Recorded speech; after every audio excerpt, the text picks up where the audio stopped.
Now I'm getting into the fascinating stuff, I think.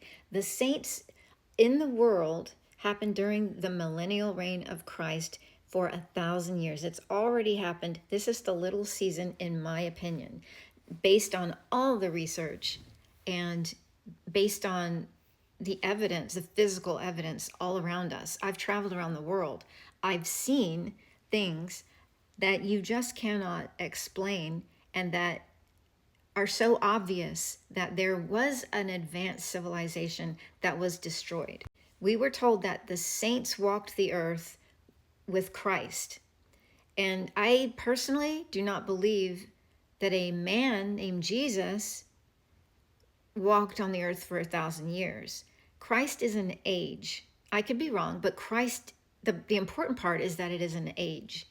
And that age has an energy and a frequency that is set into place by the celestial bodies. It affects all living things. So this is why the line of Adam was so important and the line of Cain was said to be evil or not sustainable. That doesn't mean that everybody from the line of Cain is evil. We're talking about DNA and how your body responds to frequencies. It's what it's about. So to be a saint on the earth, one would need to refrain from lust in all sexual centers, from sexual lust to greed, gluttony, sloth, vengeance, jealousy, and pride, etc. Because it's not just that simple in all of your energy centers, but basically that's the deal. And most people, humans today, think about that and think, oh, we can't really sin, that's just a bunch of crap.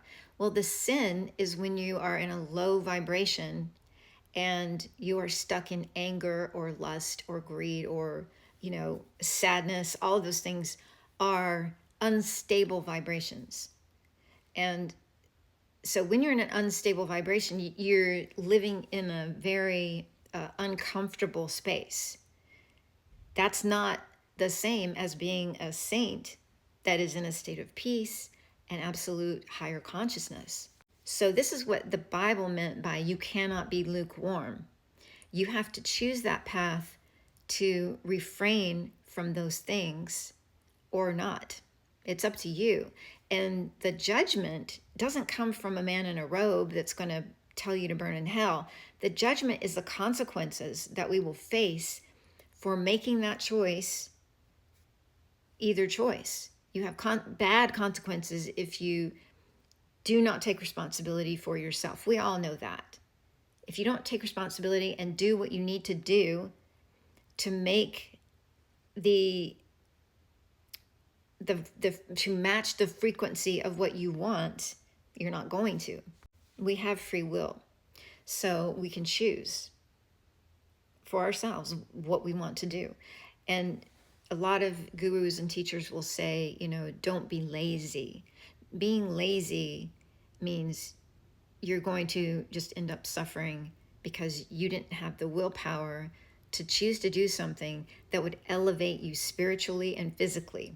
Now we're looking at a collective consciousness that's moving back into the Christ energy because this is the little season, and those old frequencies are we're no longer exposed to those. That's what this shift is all about. The sun itself has a frequency. The frequencies are changing. There are other heavenly bodies that are coming in and lighting up. This is something that even scientists say, that all the planets are heating up. I believe there are other objects that are interacting with these, with the sun and the moon and the magnetic field. And that's why we're seeing what looks like, other planets or two suns in the sky at times. That's why we're experiencing all of this heat. Everything's being purified and burned away. And Satan will be cast into the lake of fire forever and ever. Satan is your lower animal nature. So Satan rules over the animal urges. And Lucifer is the higher mind. It is the light bringer. It is the morning star and the evening star, just like Jesus was. But it's the higher aspect of the self. And then Lucifer falls so low, just like Jesus went all the way down into hell before ascending back up again. That's in the Bible. So there isn't much about Lucifer in the Bible. I think it's only mentioned once, but they say Lucifer has fallen so low. That's what they're talking about. The consciousness level has dropped so low that you are now behaving like an animal in the world. We have exited the Iron Age, and now we're in the Bronze Age. The times we're screwed with, 1,000 years of our history was hidden from us by manipulating the calendar, by manipulating buildings and removing entire populations. This rabbit hole is very deep.